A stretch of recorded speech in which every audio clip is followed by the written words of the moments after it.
ئەنجومەنی شاری تاران بە ئامانجی ڕێزگرتن لە نەتەوەکانی ئێران ناوی ژمارەیەک شاری ناوچە جیاوازەکانی ئێران لەسەر شەقام و کۆڵانەکان دائەنێت و ژمارەی ئەو شوێنانەی ناوی شارەکانی کوردستانیان لەسرە بەرز ئەبێتەوە بۆ زیاتر لە 10 شوێن.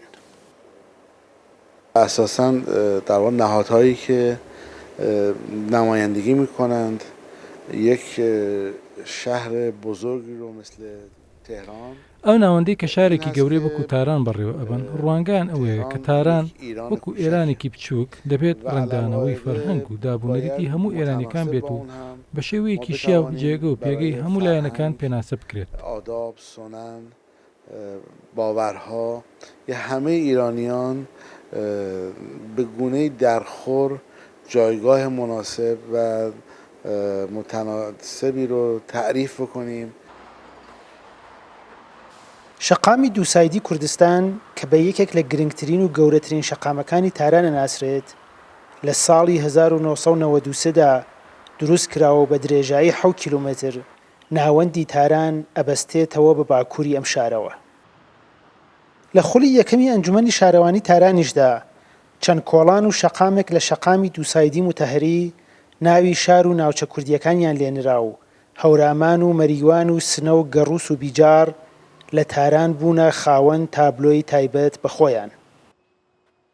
ئەنجومەنی شاری تاران لە خولی پێنجەمی خۆیدا بڕیاری داوە ناوی شارە کوردیەکان لەسەر شەقام و کۆڵانەکانی تاران زیاد بکات و بۆ مەبەستەش بڕیار دراوە 5 شەقام و کۆڵانی تاران بە ناوەکانی سەردەشت و ئیلام و بانە و سەقز و کامێران ناو بنرێن. با حضور خود این عزیزان از تابلوی این معبر لە ڕۆژانی ڕابردوودا بە ئامادەبوونی نوێنەران و سەرۆکی شارەوانی سەردەشت پەردەمان لەسەر تابلۆی کۆڵانی سەردەشت لە تاران لادا. پێشوازیەکی باش کە لەم هەنگاوی ئێمە کراو وای کرد کە بڕیاربین لە هەمان ناوچە چەند کۆڵانێکی دیکە بە ناوی شارە کوردیەکان و بنین و شارەکانی سەقز و کامیاران و بانە و ئیلامیش بوونە خاوەن کۆڵانی خۆیان.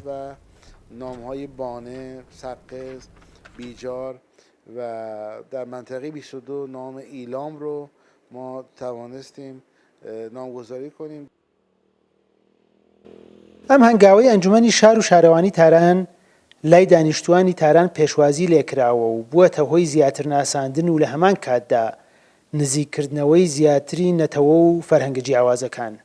سامان سلێمانی، کورتسات نیوز، تاران.